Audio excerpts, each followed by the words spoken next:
Happy Spiritual Sunday to everyone. So, welcome those of you who are in cyberspace here. And once again, Karen comes up with the right answer.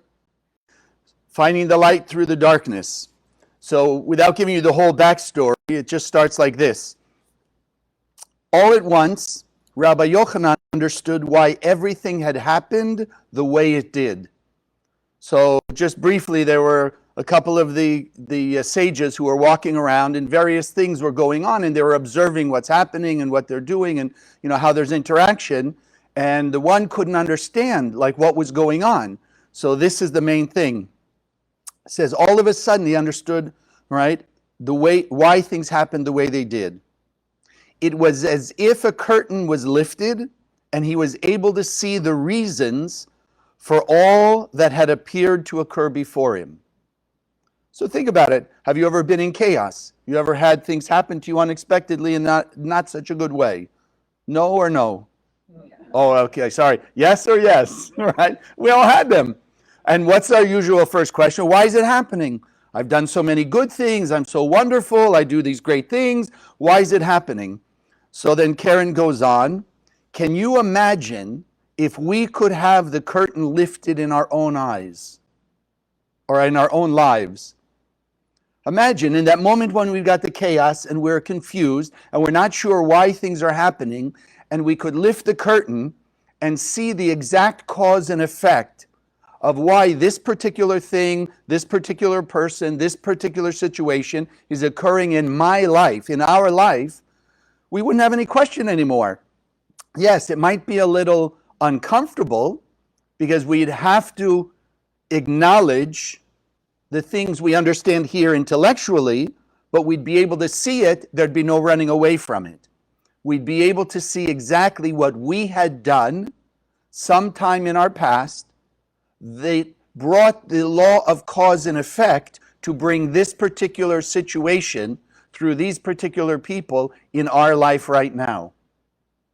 Now, as painful as that might be, what would be the great advantage and the great benefit? So let's just see what else Karen says. Very often we cannot and do not see why things are as they are because our perspective is limited. By staying open to possibility and connecting to the bigger picture, we can understand that even the most difficult and painful things are for our highest good, and to help us attain our next level of spiritual growth.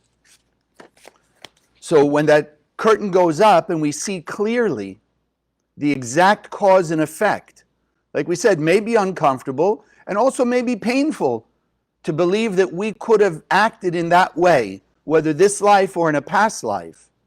But at the same time, then we see we've paid off our debt. When we embrace the challenge or the current situation with love and light and blessings, and then we can move to our higher level. And at the same time, revealing the light that we had hidden through those previous negative actions, and at the same time, we take ourselves out of the treadmill of life, which means the same type of repetitive, difficult situations happening again and again and again and again until we get the idea, until we take responsibility for our response. So yes, when the curtain goes up, it's not going to be comfortable, but it will be clarity.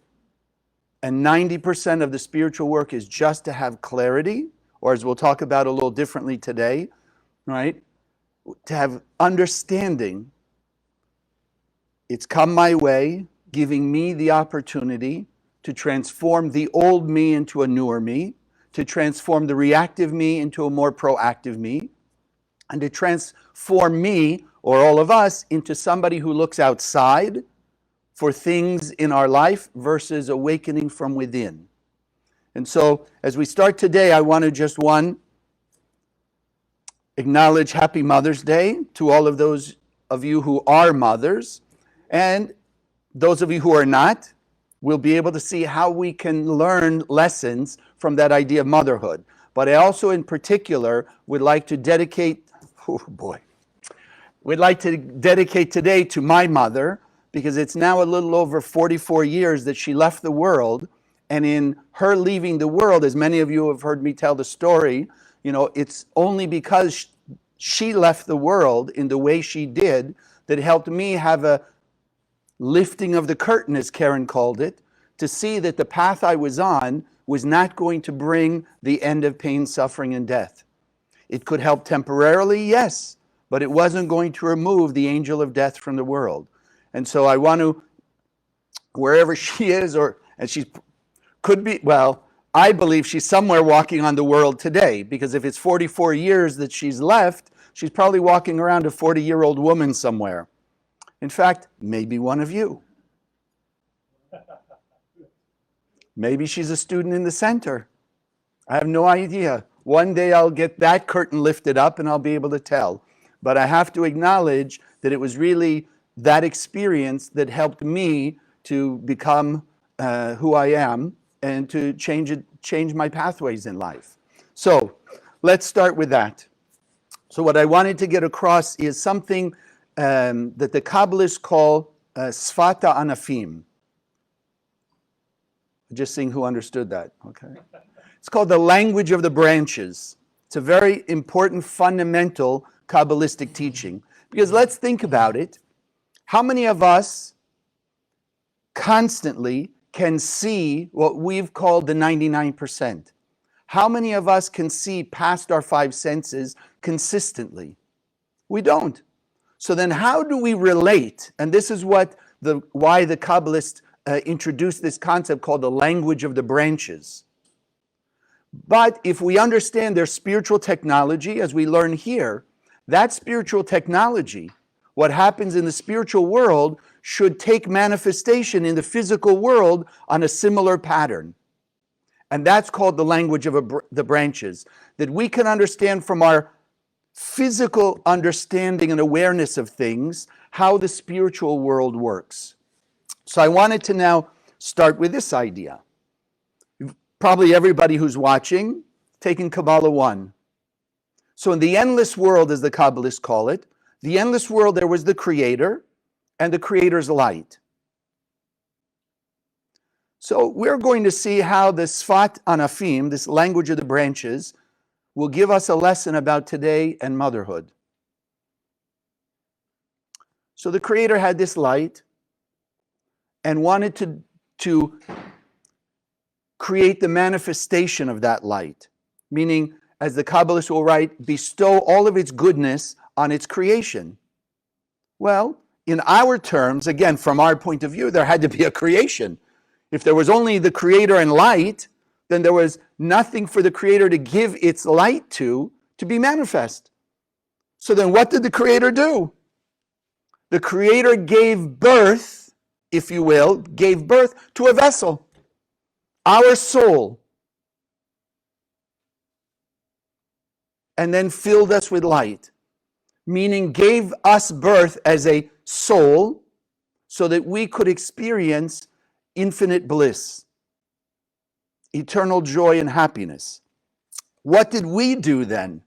We, the vessel that were filled with light, with the power of the Creator, we turned around and we operated in the concept of motherhood, if you will. And what did we do? We gave birth to the physical world and the Garden of Eden. Absolute perfection, heaven on earth. And we all know, what do mothers do? Right? We wouldn't be here without them. They gave birth to us. So you start to get a taste or a flavor of this idea of the Sfat Anafim, the language of the branches. We can look, and obviously we can see that, women give birth to children.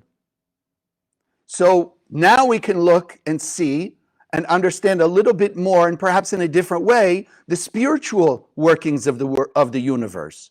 That the Creator gave birth to a vessel, and then we gave birth to the physical world and heaven on earth. When a woman is giving birth to a child, what is she doing? She's in essence manifesting 9 months of work, not always so pleasant, but ultimately what? The manifestation of two microscopic cells that we call an egg and a sperm. She takes those, she receives them in the womb, and after 9 months of growing, it comes out as a baby. So let's see how we can make motherhood understandable as a metaphor that we can apply the concept, the spiritual teachings in our life. So let's start like this. You ever ask yourself, probably if you're taking classes here, you've heard it, why do they call it mother's intuition? And why is it Mother Earth? Couldn't it be Father Earth and Father's intuition? Maybe the Kabbalists were chauvinist. Maybe they were sexist. So let's think about it.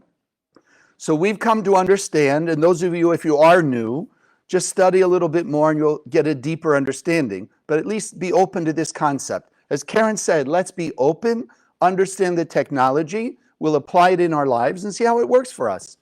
So the Kabbalists explain the concept of male and female spiritually. The male corresponds to the conduit of the light, the channel of the light.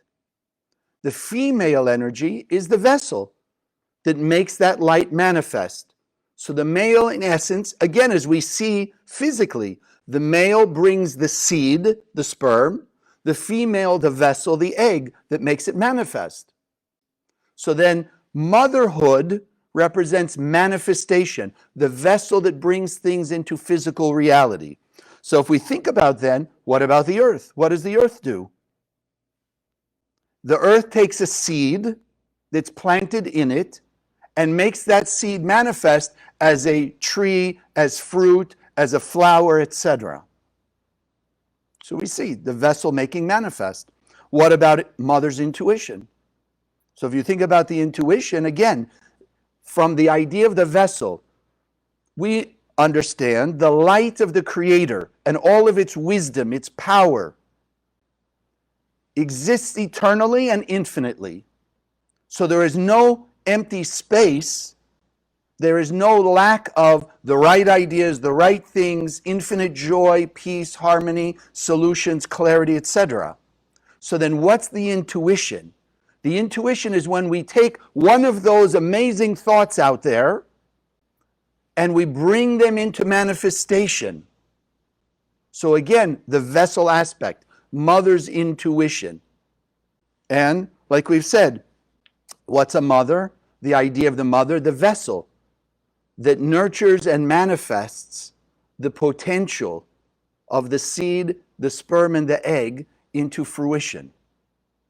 So you're following along, you see that it's all about the vessel. Simple. We are light and vessel. We are vessels filled with the light, but the light is already perfect. So the only free will we have and our only purpose in this world is how do we use our vessel? How do we use our vessel nature, which we understand is called desire to receive? The vessel wants to receive something, like a cup. What's the essence of a cup? A physical cup we call a vessel. It wants to receive something. It doesn't like staying empty, if you will. Now, some of us might like to have very fancy glasses in a cupboard somewhere and show it off to our guests, but in essence, that vessel wants to be filled with something, some kind of liquid, a drink, something or other, because that's when it truly serves its purpose, when it's making manifest something. So then the same, everything in this world, our vessel nature wants to be manifest. Why? Again, because in the endless world, what did it do? Our vessel manifested the light of the Creator that was given to us. And that's why we say the Creator, right, again, from our point of view, is eternally blissed out. Because it's constantly sharing its light into the vessel, and the vessel makes it manifest. So now the light is shining. And that's why we infer, or people have come to understand, what goes on in that endless world called heaven. Not in the traditional way, but it's just eternal, infinite light, goodness, bliss, etc. We came here to use our vessel nature to act in the same way that happened up there, down here, and manifest Garden of Eden. Yes, we manifested it already. Sadly, our first use of our free will, and we ran away from the Garden of Eden. So now we're in this process of transforming the way we use our vessel, our desire to receive, that will allow us to re-enter the Garden of Eden. Because the same way the infinite light never disappears, we, as with our limited vision, may think that the light disappeared. But the light is infinite. It's everywhere. It's just waiting for us to call on it and receive the answers and then act like the light to make it manifest. So then we have that opportunity of going back to the Garden of Eden by doing what? Transforming the way we focus our desire to receive. Simple terms for those of you who are new. We can either use our desire to receive, as we did in the Garden of Eden, selfishly, egotistically, and therefore disconnect from eternal bliss called the tree of life. Instant gratification, short-term fulfillment. The darkness and the chaos comes in.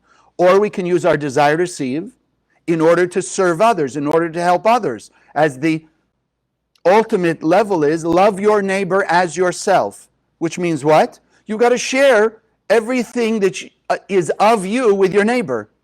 So you want love, you share love. You want prosperity, you share prosperity. You want forgiveness, you share forgiveness, etc. Like attracts like. What goes around comes around. It's all the same idea of cause and effect. So, here we are. The light is perfect. Our vessel is the thing we have to fine-tune. Yes? Okay. So, in order to live on heaven on earth in this world now, what do we have to change? One simple thing that we'll come to see how motherhood is giving us the understanding. Why did we disconnect from the tree of life in the Garden of Eden? Because we believed the lie of the opponent, or as they call it traditionally, the snake. Right? That negative voice, the egotistical voice, the opponent, as we say, in the Garden of Eden did what? Taunted us and tempted us to give into our five senses. And because of that, we disconnected from the light. So then what do we have to have? Certainty. We have to build back our certainty. In the endless world, do you think we had any doubt that the source of light and all bliss was the Creator? No, it's clear. There were no curtains. As we read from Karen, those of you who just joined us, as we read in the beginning from Karen, we have curtains we don't see. We don't see the cause and effect, and therefore we can be in a quandary. Why are these things happening? What do I do about it? I don't see a way out. All the helpless and hopelessness that's going on in the world today because we have uncertainty. Now, uncertainty or doubt, according to the Kabbalist, is the ultimate and last enemy we have to fight. Because it was the first enemy we fought. The doubt. The Creator told us, no, only the tree of life. The opponent came in, the ego came in, once we entered in the physical world, and said, no, God didn't really mean that. He meant that you want to be like God, that's true, and therefore you want to eat of the tree of knowledge, good and evil, because if God knows everything, and here's this tree of good and evil, which has to be part of the universe, so God must know that too. So then you should also know good and evil. And so we doubted the word of God that said, only eat of the tree of life. And we ate of the tree of knowledge, good and evil. And you can study in the reincarnation classes if you want to understand that and this whole story of Adam and Eve and the Garden of Eden in a deeper way. But at that moment then, we threw ourselves out of the Garden of Eden. God didn't have to kick us out. We automatically repelled the energy because opposites repel, like attracts like. So when we didn't act like the light, whoosh, like you see in these movies, whoosh, just pulled right out of the Garden of Eden and the door's locked behind us.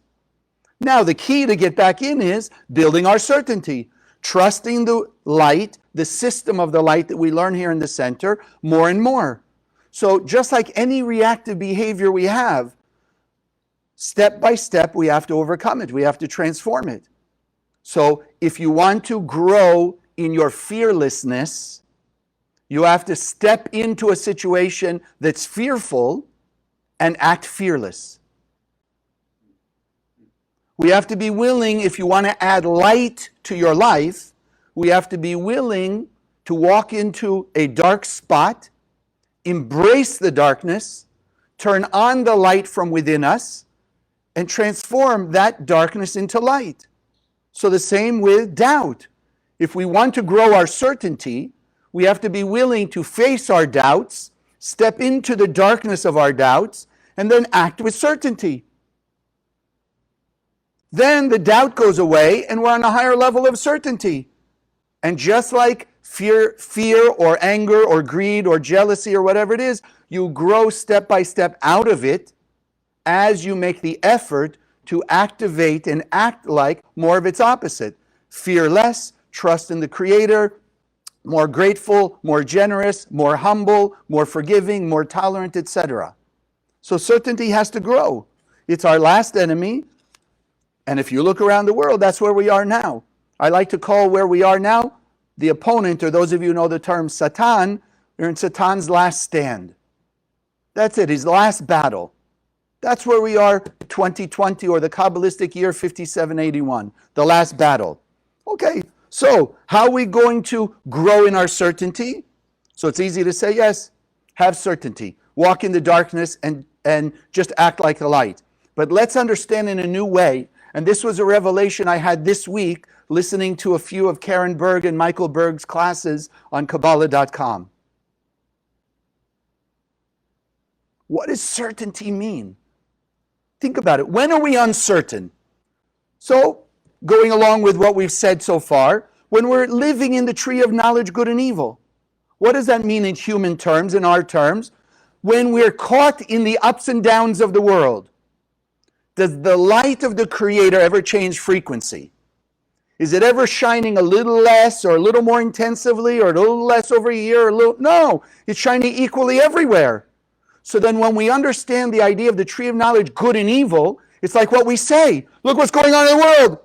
Well, over here there's a little harmony, or people have some harmony and order in life, and then suddenly somebody has trouble in their life. Oh, there's the bad part. And then they overcome that. Oh, here comes the good part. And then here comes the bad part again. Something else happens. And then comes the good. That's the tree of knowledge, good and evil. It's the treadmill of chaos. Good, bad, up, down, healthy, sick, right? Rich, poor, smart, stupid, whatever you want to call it.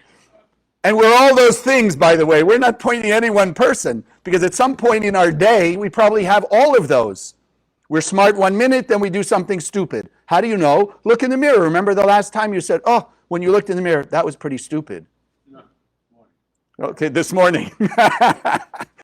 You follow? So that's the tree of knowledge. It's the chaos. It's the confusion. So then what is real certainty? And this for me was just a new revelation of understanding it. It's walking into the mundane, the 1% physical usuality of things. Well, Chaim, what's usual in the world today? Chaos, pain, and suffering. For the last 5,781 years of human history, what has been the usual way? Same thing, same old, same old. Hello, why aren't we getting the idea? So our job is to be in the mundane. Certainty is when we fall into the mundane and we draw the divinity from it. We reveal the divinity, the light, from the mundane. That's certainty. Because certainty, now you start to say, well, but isn't certainty like positive thinking? Yes, so I can't find a parking spot, so I'm going to just meditate. A parking spot, the right parking spot, the right parking spot. Really? So every parking spot is going to be divine? Sure, if it's the one right next to the door of wherever you're going, then it's divine. If it's, half a mile away, but it's the right parking spot, it doesn't quite sound like the divine, does it? No, simply light. And as Karen told us, illumination, even to have the illumination, if you will, the divine awareness, why this bad thing, this challenge, this difficult situation is happening to us, and have that clarity. So we see the law of cause and effect, and therefore have more certainty to use the cause and effect to draw the divinity, the holy, out of the mundane. By doing what? Yes, you got it right. Act like the light. And that's why Rav Ashlag, the founder of the center, says, from the great Kabbalistic teachings of thousands of years, what is it called? Emunah lamala min hadat. Certainty, trust beyond logic, beyond our five senses. Go back. What's mother's intuition, or what's any intuition? Is intuition when the five senses take over and it's something we see, touch, taste, and feel? Or do we say intuition is that sixth sense, something that goes beyond the five senses? And like I've often taught for years, how many of us remember those situations where our logic, our five senses, says, go this way? And then all of a sudden, boom, we get this thought that we call our intuition, says, no, no, no, go exactly the opposite way. 99.99999% of the time, which one is better for us in the long run? The intuition. But look, what did we just say? Logic says go this way. Our experience says go this way. All of our experience and whatever says make that choice. And all of a sudden we get that intuitive flash says, no, no, no, do exactly the opposite. And doing the opposite is the one that turns out to be right long term. So is it really then giving into our experience, our five senses, our brain, the mundane? No. We have to walk into the mundane. We have to walk into that challenge. We have to walk into the difficult situation and act like the Creator. Bring the light of our soul into manifestation. So it doesn't matter. When's the last time that you were kind and compassionate to that nasty, annoying person at work? Chaim. There's no logic to that. They're nasty, so I might not be equally nasty, but I'm certainly going to hold a grudge or be a little upset or give them daggers with my eyes. Because that's logical. And how do we know it's logical? Because if you ask 20 people around you, they'd all say, yeah, that's the thing to do. So then you know it agrees with the tree of knowledge, good and evil. But you ask your Kabbalistic friends who've been learning in the center, they're going to tell you, no, pause. Draw yourself out of the mundane, out of the five senses. They're not annoying you. They're the channel to remind you of the time 2 years ago, 2 lifetimes ago, when you annoyed somebody else equally, maybe worse. And here's your opportunity to act God-like that you could have and ideally should have done back then, to have compassion and tolerance and care. As they say, put yourself in their shoes. Maybe if you knew what had gone on in their day, you'd understand why they acted the way they did. And you'd have compassion instead of judgment and anger and annoyance. When's the last time that you got adulation for amazing things you did? And yet at the same time you thought to yourself, no, it's not me. It's the Creator gave me the ability, and humbled yourself instead of puffed up your ego a little bit bigger. Because logic says, you're the only one I saw do that thing, so it must have been you who got the award or got all that credit or got all that applause. But when you go past your five senses, when you draw the divine out of the mundane, then you realize, no, it wasn't me. The Creator filled us with light. We're just vessels. So whatever talent and ability, whatever resources we have, they belong to the Creator. They don't belong to us. We're a vessel. When you pour that fine wine in that gold goblet, do you really say that goblet created that wine? That goblet owns that wine. That goblet is so amazing, it produced that wine. If you said that to somebody outside the Kabbalah Center, what would they think about you? A little cuckoo, no? We know that you and I put the wine in there. And then you and I, because we're in the center, we go back and we say, well, the Creator's the one who started the whole process that gave us the ability to have the grapes, to understand how to mush the grapes, to make wine out of it, etc., etc. The vessel's just the manifestation and the way we can benefit. Yes, I can hear some of you. Yeah, there are people who drink out of the bottle. Okay, but ideally, and you're following me, right? You put it in the cup, in this, even a beautiful gold goblet, in order to manifest it and benefit from the wine out of the bottle. So in the same way, what is it about motherhood? And here we go. Some of you may be mothers, maybe have experienced it.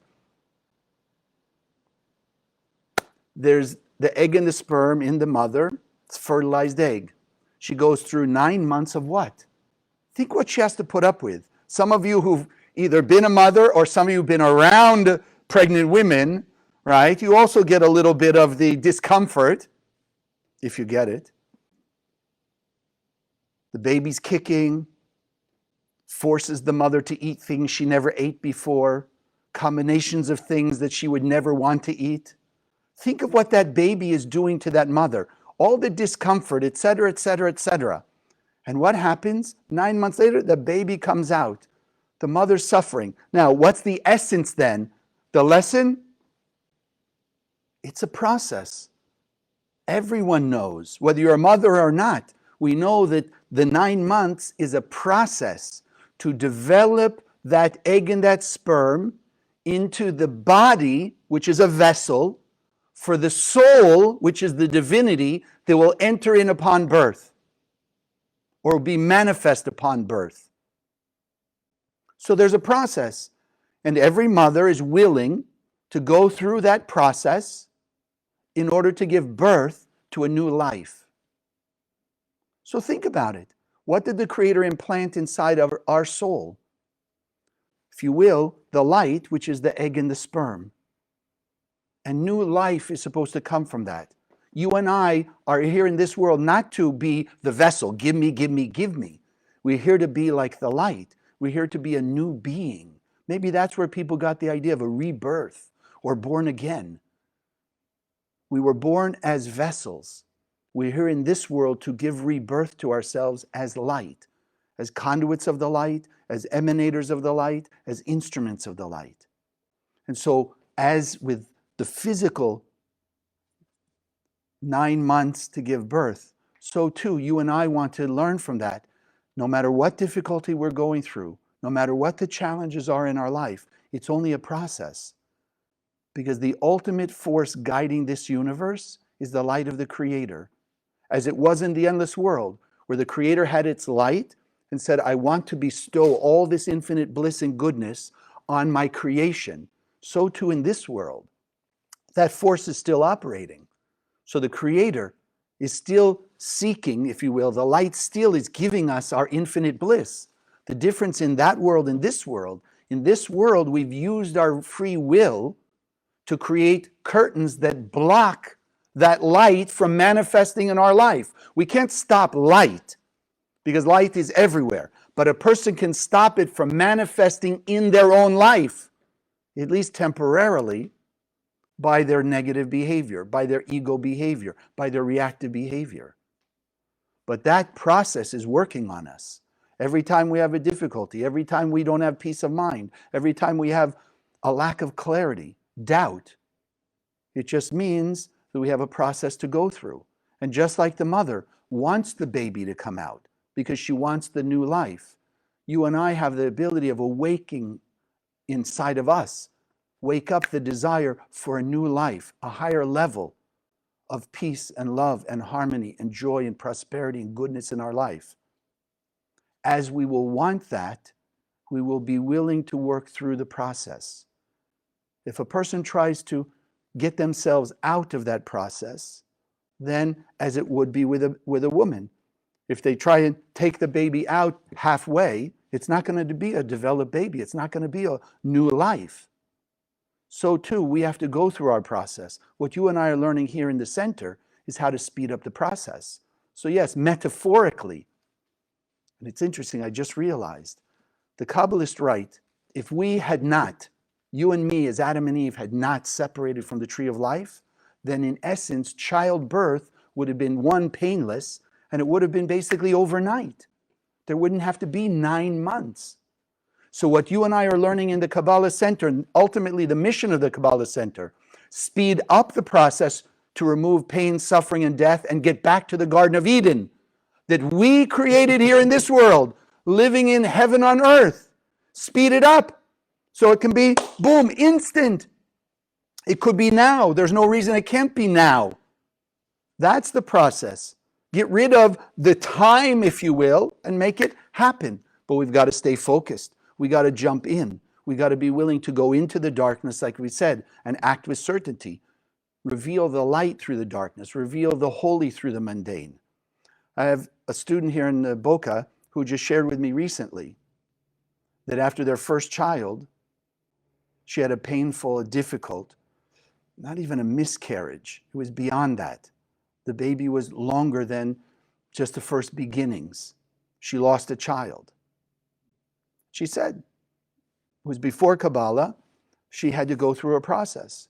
But somehow, even then, she had this faith that the Creator only did things in the right way. So she knew it had to be right. And so she was willing to go through the process again. She was willing to persevere. She didn't just say, well, that's it.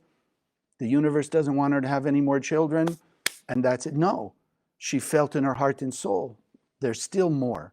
There's still more. And thank God she did have more children. So you and I the same way. How many of us, when we're in the midst of a difficult situation, just give up? Well, that's it. What can I do? And sadly, there are people give up to such an extent that they cause themselves to leave the world. The ultimate of giving up.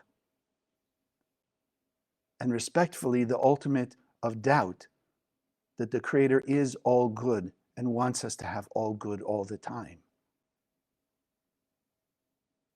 So it's in our hands.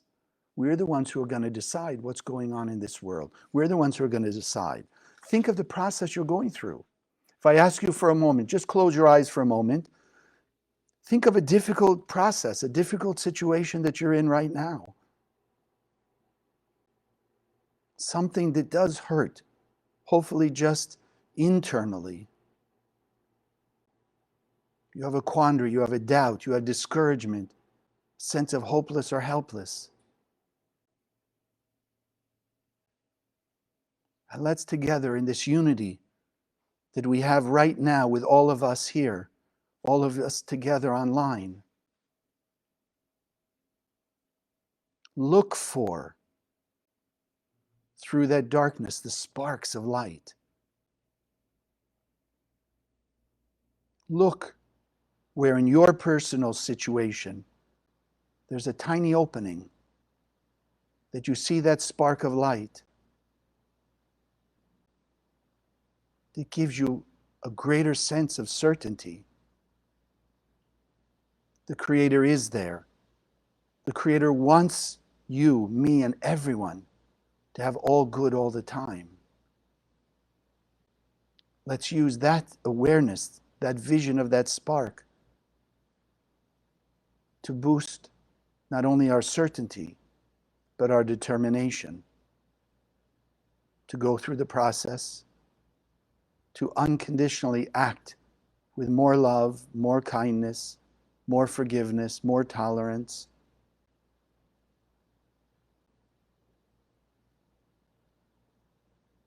And make that tiny opening wider and wider so that more and more of the light channels through.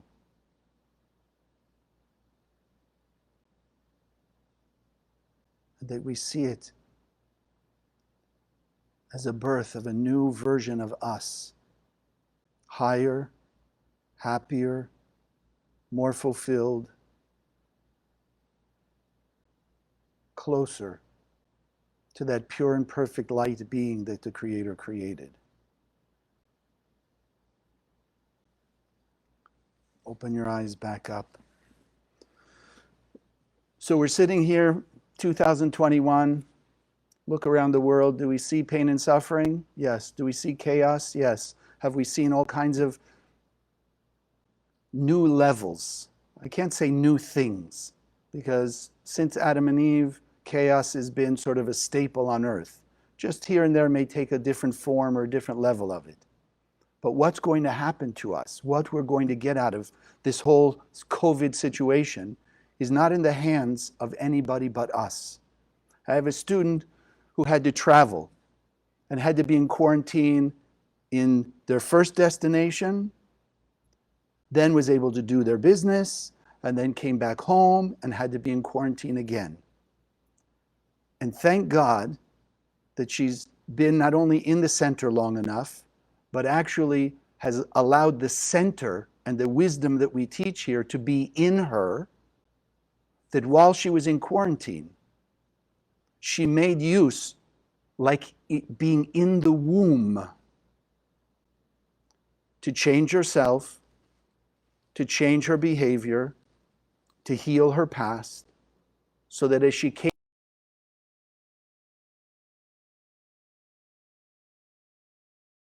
back home, she was a new person. Her house looked different, her family looked different, her life looked different, things looked different, because she took the time in the womb, in her case, of the quarantine, to transform herself, to do her spiritual work, using her Zohar, using the tools, that she came out a new and different person. We all have potential. God gave us 100%. It's up to us what we'll make use of. So I just want to end like this. How do we wake up our potential? All that the Creator gave us? So we've said certainty. Certainty. What is certainty? Let's decide right now together, all of us, all of you who are online, and all of you that are watching this video. Let's decide today that we are bringing the divine nature that God implanted in us into this physical, material world by embracing our challenges, stepping into the darkness, and sharing our light with extra effort, pushing it to the next level, that the darkness will disappear as we go against our reactive behavior, as we go against what that opponent, that ego-based thought conscious stream of consciousness is telling us to do, and as we act like the light. And then what we do, as we become more light-like, we transform chaos to order, we'll transform our discord to unity, we'll transform hatred to love, and then we can transform the hell of this earth into heaven on earth. God bless. Thank you. Thank you. Thank you all for being here. This is the time. I want to thank you for your continued support. Many of you are consistent supporters of this program and of the Kabbalah Center. And let me just put this on while we're doing it. So we always like to take this moment of the offering just to bless our offering, right? That which you share with us is what supports us and helps us to grow the projects of the center, to spread this wisdom, awaken the souls of people, and spread the books of the Zohar, which we know are the most powerful revealer, manifestation of the light of the endless. It is virtually shining the endless light into this world. And as we said today, as we started with Karen, when there's enough physical books of the Zohar on earth, the light will be so bright, as Karen shared with us, if those of you didn't see, go back and watch it, that the curtains will disappear. And when people can see the negative act they're about to do is only going to slam them back 2 or 3 times over, but if they do the light action, kindness, love, generosity, compassion, humble, forgiveness, etc., they're going to get 10 times more good in return. You tell me which you think every person on earth is going to do.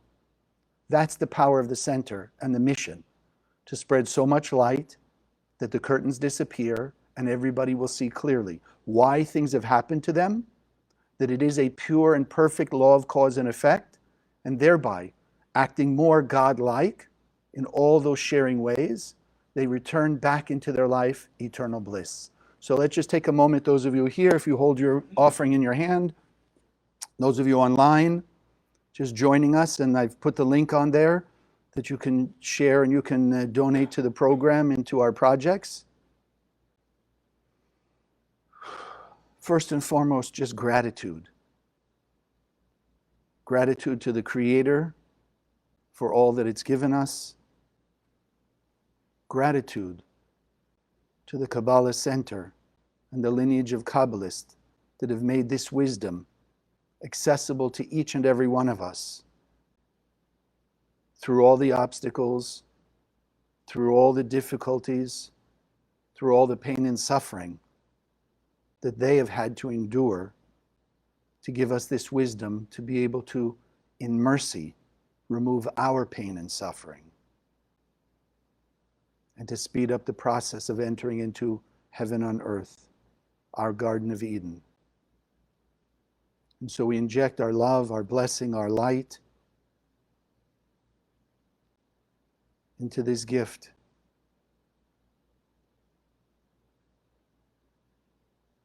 That as it spreads around the world through the projects of the center, it is touching the heart and soul of every human being on earth, removing their curtains, awakening their conscious understanding and vision of their pure and perfect light beingness, the pure and perfect light beingness in every human being around them and in the world, and speeding up the process that every person will act with greater love, kindness, compassion to all human beings.